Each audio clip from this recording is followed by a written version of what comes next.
감사합니다. 오늘은 큰 대제사장 예수를 의지하라 라는 제목으로 하나님의 말씀 증거하겠습니다. 성서일과 본문이 오늘은 이제 히브리서로 진행됩니다. 히브리서는 예수 그리스도가 누구신가라는 데에 집중하면서 말씀을 증거합니다. 왜냐하면 당시에 히브리 사람들이 환난과 박해 속에서 신앙을 포기하고 신앙을 잃어버리고 이제 신앙을 떠나는 사람들이 있었기 때문입니다.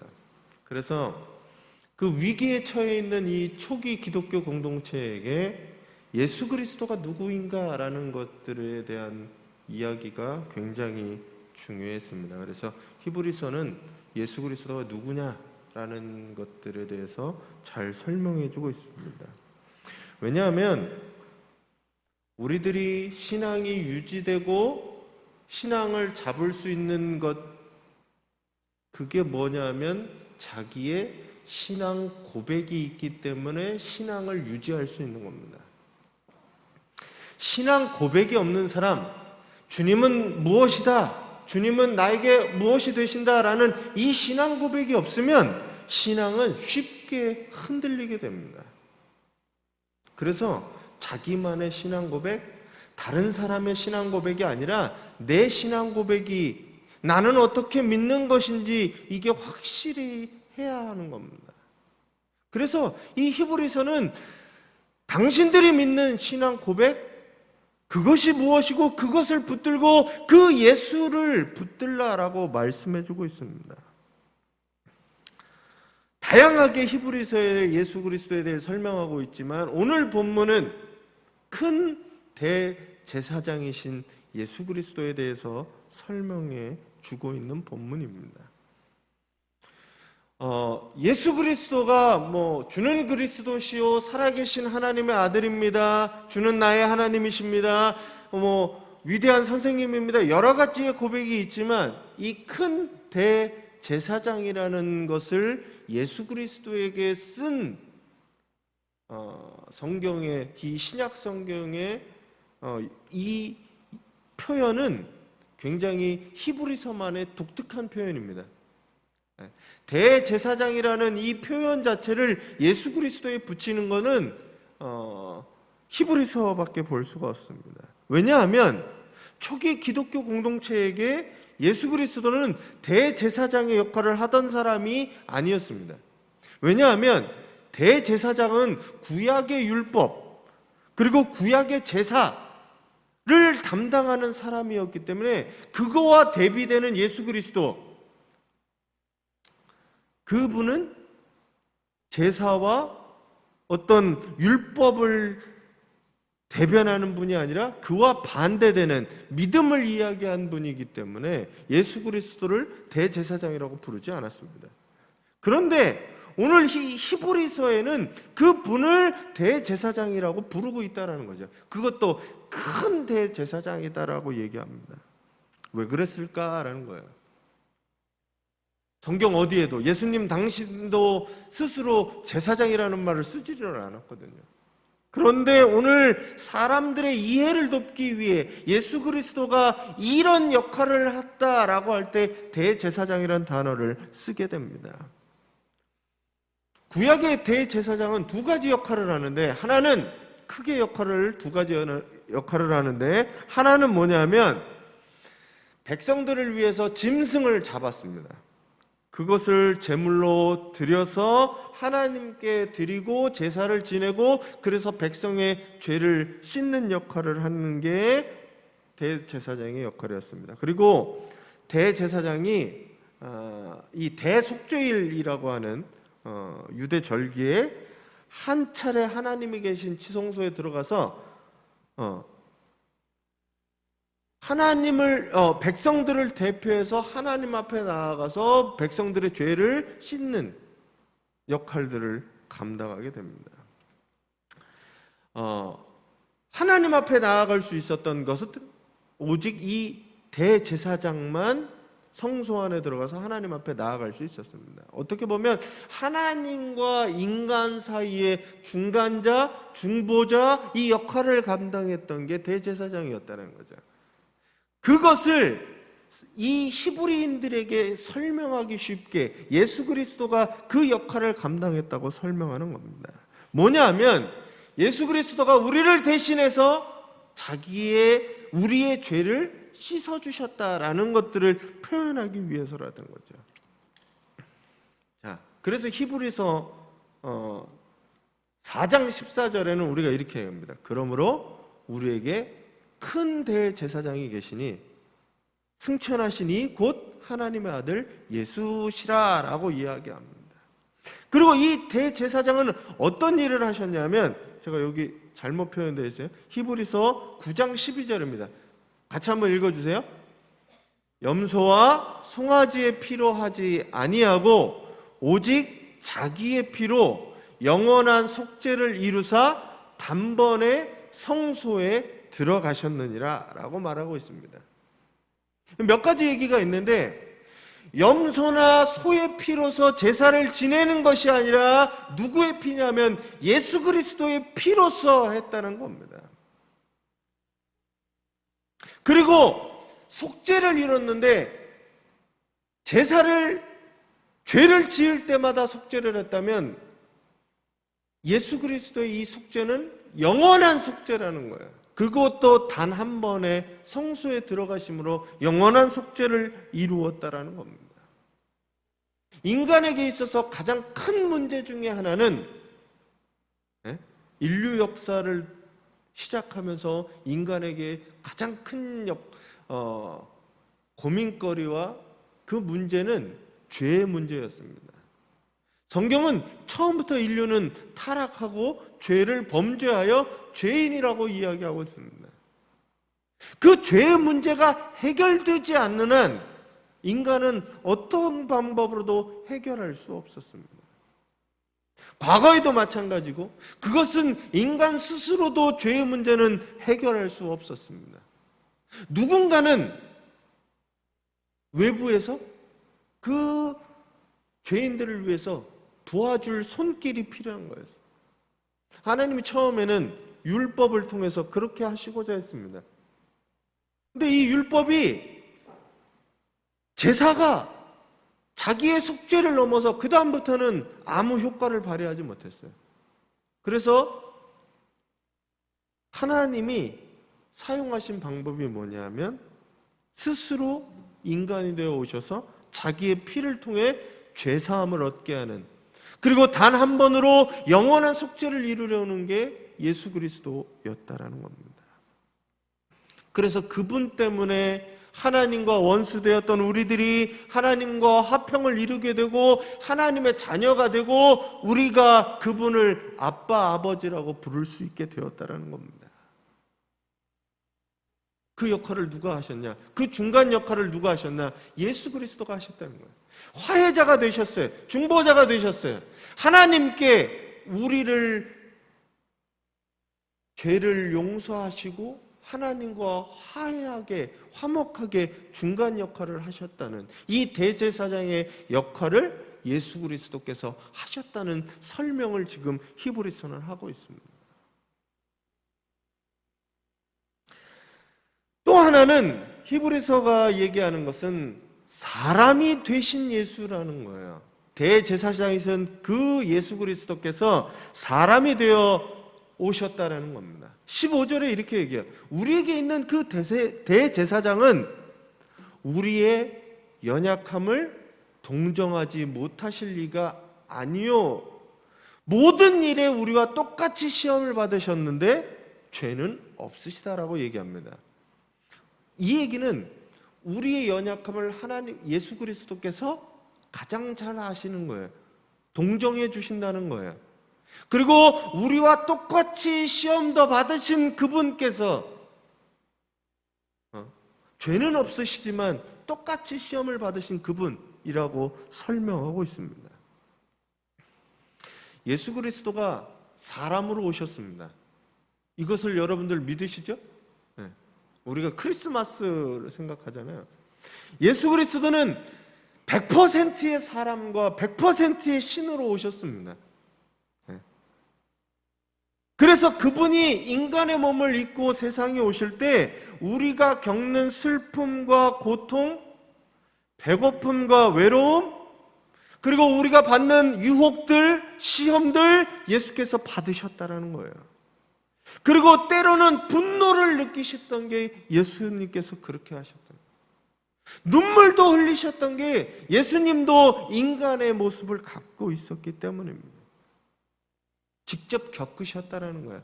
사람 비스무리하게 한 게 예수님께서 오신 것이 아니라 사람 자체로 오셨다는 겁니다.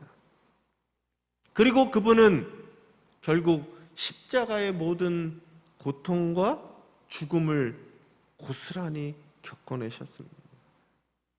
왜 이렇게 되셨느냐? 왜 하나님이 굳이 인간의 몸을 입고 인간의 모든 것을 체험하셨어야 되느냐? 여기에 많은 의문들이 있습니다. 근데 한 번 더 생각해 보면 하나님께서 우리를 다 이해하신다면 우리와 똑같아졌을 때, 똑같은 형편과 똑같은 처지와 똑같은 상황과 똑같은 고통을 느낄 때 비로소 그 사람에 대한 이해의 폭이 넓어지는 거예요. 예수 그리스도는 사람을 이해하기 위해, 사람을 돕기 위해, 사람을 구원하시기 위해 인간의 몸을 입고 우리에게 오셨다는 거예요. 그리고 우리와 같이 되셨다는 겁니다. 그래서 인간의 연약함을 아시는 거예요. 주님께서 시험 받으실 때 가장 첫 번째 시험이 잘 아시다시피 배고픔에 대한 시험이었습니다. 돌을 떡으로 만들어라는 거예요. 인간에게 있어서 이 가장 원초적이고 기초적이고 중요한 게 먹는 문제라는 거예요. 먹는 문제. 결국은 다 돈이고 결국은 다 그것이 뭐냐면 이 먹는 문제 때문이라는 거죠. 그거를 주님이 안 겪으셨느냐? 아니에요. 주님도 그 시험을 받았다는 거예요. 그 시험을 주님께서 똑같은 인간의 몸을 입고 이겨내셨다는 거죠.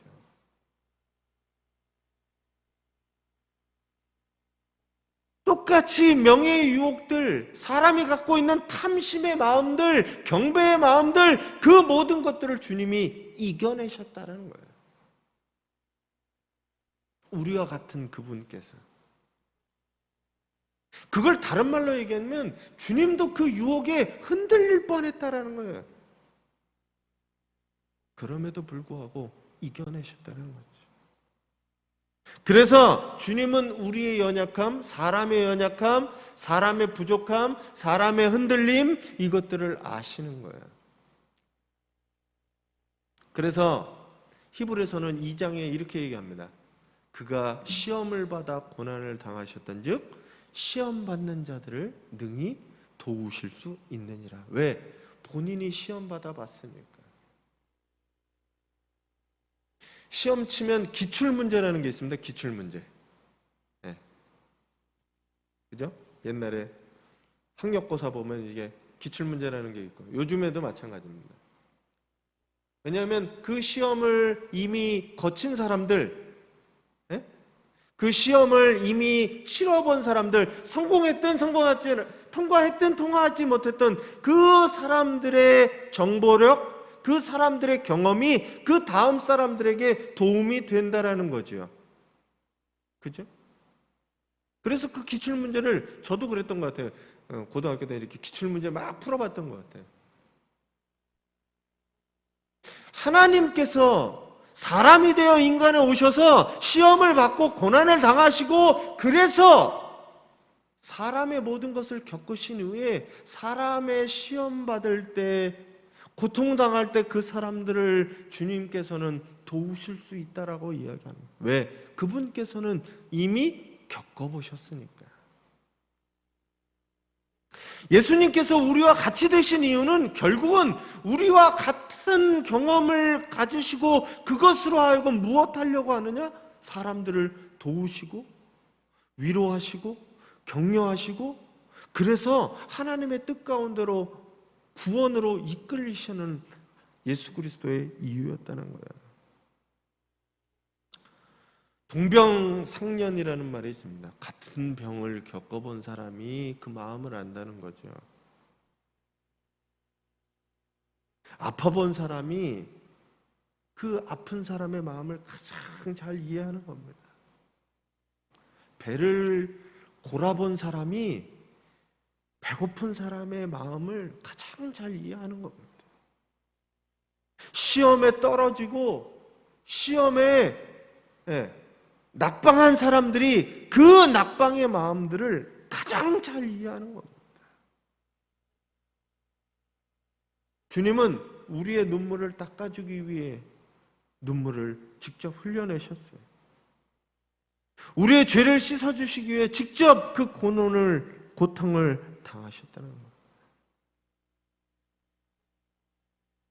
그 예수 그리스도를 여러분들이 의지하시고 믿으시길 바랍니다. 우리를 위해 그렇게 당하시고 그렇게 우리를 위해 찾아오신 그분을 여러분들이 믿으시는 우리 성도님들이 되시길 바랍니다. 그래서 우리가 어떻게 해야 되느냐라는 것을 히브리서는 이렇게 얘기합니다. 14절 하반부예요. 14절, 아까 읽었던 14절 앞쪽이 있었다면, 대제사장에 대한 얘기가 있었다면 그 하반부에 이렇게 되어 있습니다. 개정개혁에서는 우리가 믿는 도리를 굳게 잡을지어다 라고 되어 있어요. 이거를 세번역으로 보면, 세번역에는 뭐라고 되어 있냐면, 그러므로 우리의 신앙 고백을 굳게 지킵시다 라고 되어 있습니다. 히브리서 4장 14절이에요. 제가 이게 틀렸네. 네. 우리의 신앙 고백을 굳게 지킵시다라는 게 세번역의 얘기입니다. 결국 영어 성경에도 보면 신앙의 고백을 굳게 지키라는 거예요. 내가 고백했던 신앙 고백을 지켜가라는 겁니다. 박해가 난무했던 시대, 고통이 난무했던 시대, 그래서 예수 그리스도에 대한 신앙이 회의적인 시대가 되었을 때 그리스도인들에게 전해주는 명령이 뭐였냐면 너희들의 신앙 고백을 굳게 지키라고 얘기하는 거예요.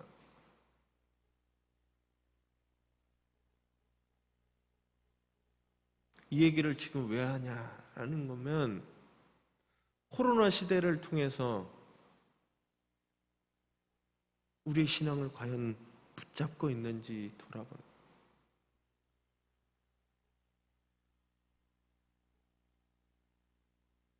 지난주에 생각들이 그런 겁니다. 어떤 분을 만나서 얘기하는데, 과연 이 코로나가 끝난 다음에 교인들이 교회로 돌아올 것인가라는 이야기를 나눴어요. 이미 편안해지고 이미 그곳에 적응되어 교회에 다시 나와서 예배드리는 것이 가능하겠느냐? 코로나 이후로 기독교에 대한 회의적인 것들, 기독교에 대한 비판들이 넘쳐나는 세상에 살고 있는데, 과연 사람들은 교회로 돌아올 것인가? 지난주에 83개국에서 넷플릭스라는 데서 1위를 한 드라마가, 오징어 게임이라는 드라마가 엄청나게 이야기되어졌습니다. 거기에 보면 교인들을 어떻게 표현하냐면, 자기밖에 모르는, 오로지 전도, 오로지 예수 그리스도에 대한 신앙밖에 모르는, 정말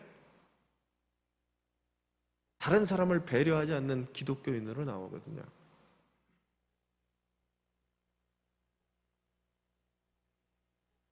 과연 이 시대에 우리가 무엇을 붙잡아야 될까? 어떻게 전도를 해야 될까? 어떻게 말씀을 들어야 될까? 고민이 필요한 겁니다. 지금 이 히브리서의 이야기는 박해와 고난과 계속 신앙을 유지할 수 없다라는, 그리고 신앙을 유지해서 무엇하라는 이 회의적인 사람들에게 하시는 말씀이에요. 대제사장이신 예수 그리스도를 보고 우리의 신앙 고백을 굳건히 하라, 굳게 지키자라고 이야기하는 겁니다. 2000년 전에 그들뿐만 아니라 지금 2000년 후를 살고 있는 우리에게도 말씀하시는 게 뭐냐면, 우리의 신앙 고백이 있느냐, 그리고 있으면 그 신앙 고백을, 예수 그리스도의 신앙 고백을 굳게 지키며 살아가라는 겁니다. 겁난다고, 아니면 아무것도 아닌 것처럼 느껴서 내 신앙 고백이 흔들리거나 신앙 고백을 버리고 떠나지 말라는 겁니다.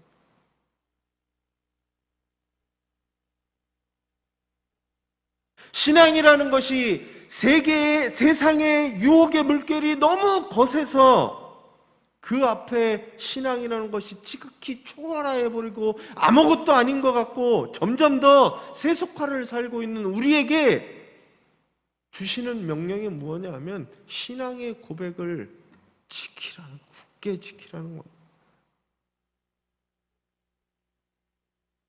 저희 교회가 지금 사도신경, 오후 예배에는 사도신경으로 강해를 하고 있습니다. 이제 오늘이 18번째, 이제 20번 하면 신앙 고백이 끝날 것 같아요. 신앙 고백에 대해서, 사도신경에 대해서 다시 한번 생각해보고 고민해보고 그 신앙 고백이 무엇인지 의미를 되새기고 내 신앙 고백을 다시 한번 지키는 게 지금 저희가 오후 예배 때 하고 있는 겁니다. 내가 믿는 것은 도대체 무엇일까? 한번 생각해 보시기 바랍니다. 난 도대체 뭘 믿고 있는가? 세상은 땅 투기를 통해서 수십조를 갖고 서로 나누고 하는 세상이에요. 보이는 것이 다고, 돈이 가지고 있는 힘들을 직접 체험하는 세상, 자본주의에 저희는 살아가고 있습니다. 거기에서 보이지 않는 하나님, 아무 힘없이 죽은 예수 그리스도, 그게 우리의 과연 신앙 고백이 될 것인가? 나는 그것을 정말 믿고 있는가? 이 세상이 다 끝인 것 같은데, 나 죽으면 이것들 아무것도 남는 것 같지 않은데, 죽음 이후의 세상? 부활이라는 게 우리에게 있을 것인가? 나는 그것을 정말 믿고 있는가? 돌아봐야 되는 거야. 지금 예배에 참여하지 못하는 시간이 길어질수록 과연 내 신앙은 적절한가? 이 신앙이 과연 의미가 있는가?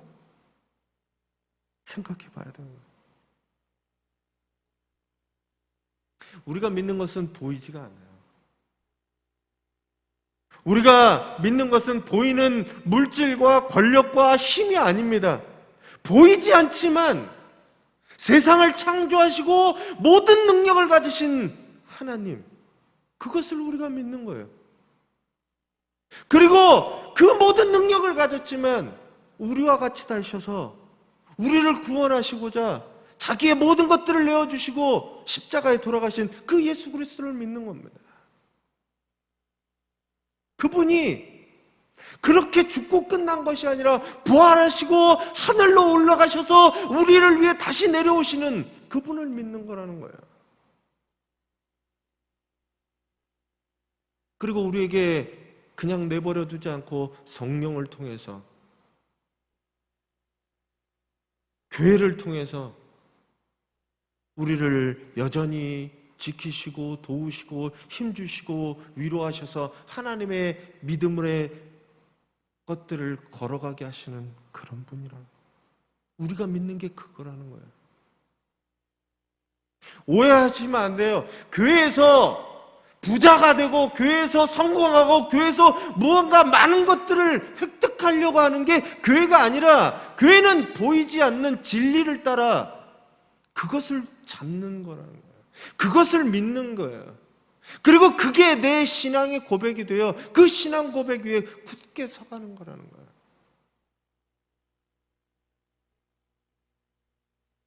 코로나 시기에 과연 내 신앙은 얼마나 남아있고 얼마나 굳게 지키고 있는지 돌아보셔야 돼요.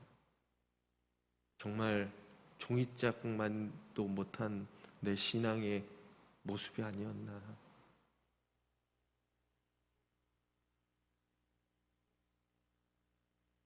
우리는 보이지 않고 알 수도 없고 그 신비한 세계를 우리가 보고 듣고 체험하여 믿는 사람들이 우리입니다.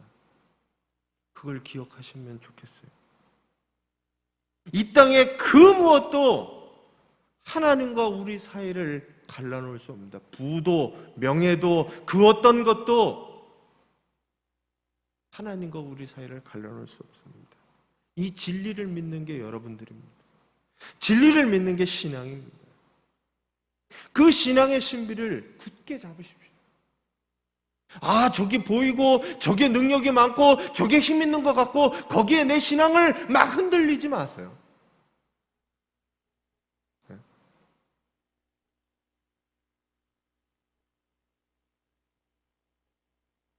이 신앙, 그것들을 굳게 잡으시는 저와 여러분이 되시기를 간절히 바랍니다. 오늘 마지막에 이야기하고 있는 거는, 넘겨주세요. 마지막에 이야기하고 있는 거는, 그래서 은혜의 보좌 앞에 담대히 나아가. 4장 16절에 이렇게 얘기해요. 같이 한번 읽어주세요. 그러므로 우리는 긍휼하심을 받고 때를 따라 돕는 은혜를 얻기 위하여 은혜의 보좌 앞에 담대히 나아갈 것이니라. 아멘. 우리가 그렇게 될 수 있었던 것, 하나님이 우리를 긍휼하게 불쌍히 여겨주셔서 그렇게 된 거예요. 내가 뭐 잘나서, 내가 뭐 좀 더 의로운 역할을 감당해서, 내가 좀 더 봉사를 열심히 해서 그렇게 된 게 아니라 하나님 우리를 불쌍히 그냥 여겨주셨어요. 나는 한 게 없지만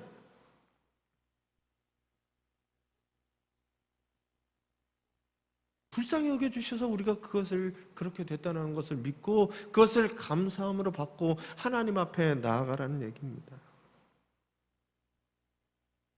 히브리 사람들이 생각할 때 하나님 앞에 나아갈 수 있는 사람은 대제사장 한 명밖에 없었습니다. 그 전에는 하나님을 직접 뵈면 죽는 것으로 여겼어요.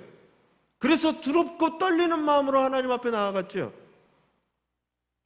하지만 우리가 하나님 앞에 담대히 나아갈 수 있는 이유는 불쌍히 여기시는 그 불쌍히 여기심을 받고 은혜를 얻기 위해 담대히 나아가는 겁니다. 내가 뭘 잘했어요? 내가 의인이라 그렇게 나갈 수 있는 게 아닙니다. 어떻게 나 같은 죄인이 하나님 앞에 설 수 있습니까? 라는 두렵고 떨리는 마음으로 그분 앞에 내 모든 것을 내려놓을 때 하나님은 우리를 받아주신다는 겁니다. 이 모든 것을 예수 그리스도께서 한 거예요. 예수님 때문에 내가 하나님 앞에 담대히 갈 수 있는 겁니다. 예수님 때문에 내가 하나님 앞에 기도할 수 있는 겁니다. 내가 어떻게 하나님께 말을 걸 수 있겠어요? 그럼에도 불구하고 예수 그리스도를 힘입어 우리의 기도는 예수님의 이름으로 기도합니다. 나는 그러지 못하지만 예수님의 이름으로 기도합니다. 예수께서 자신의 생명을 우리에게 내어주시며 그 길을 열어놓으셨습니다. 아무도 못 가던, 아무도 하나님을 대면하지 못한 그 길로 우리들을 초대하시고 불러주셨습니다. 그래서 우리는 죄가 있음에도 불구하고 의로운 사람이 되어 하나님 앞에 담대함으로 나아갈 수 있는 겁니다. 전 여러분들이 이 담대함을 가지고 하나님 앞에 나아가십시오. 무엇이 여러분들을 하나님 앞에 나아가지 못하게 하는 그 무엇이 있습니까? 바빠요? 힘들어요? 고통이 있어요? 그래서 하나님 앞에 못 나아가세요? 여기 보시면 때를 따라 돕는 은혜를 얻기 위해서 우리가 가장 필요한 때, 가장 필요한 은혜로 도와주시는 그 분의 손길을 경험하시는 우리 성도님들이 되시길 바랍니다. 그래서 우리는 하나님 앞에 나아가면 그분께서 우리를 우리의 필요에 따라 도우시는 그 손길들을 경험하시는 우리 새로운 교회 성도님들이 되시길 바랍니다. 같이 한번 말씀 정리하겠습니다. 같이 한번 읽어주세요.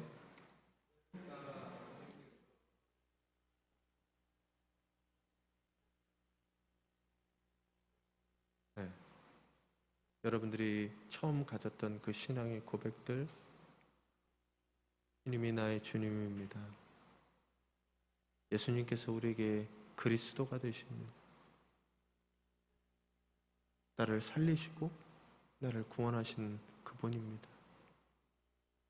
여러분들의 신앙 고백을 붙드시길 바랍니다. 내가 처음 믿었을 때 그 신앙 고백을 어떠한 세상의 어떠한 것도, 고난도 어려움도 고통도 거기에 흔들리지 마시고 그 신앙을 붙드시길 바랍니다. 특별히 요즘같이 힘들 때, 코로나로 모든 사람들이 어려워할 때, 사람도 만나지 못하고 내 신앙이 과연 맞는 것인가 흔들릴 때 여러분들의 신앙 고백을 붙드시고 그 고백을 지키시는 하나님의 귀한 성도들이 되시기를 간절히 바랍니다.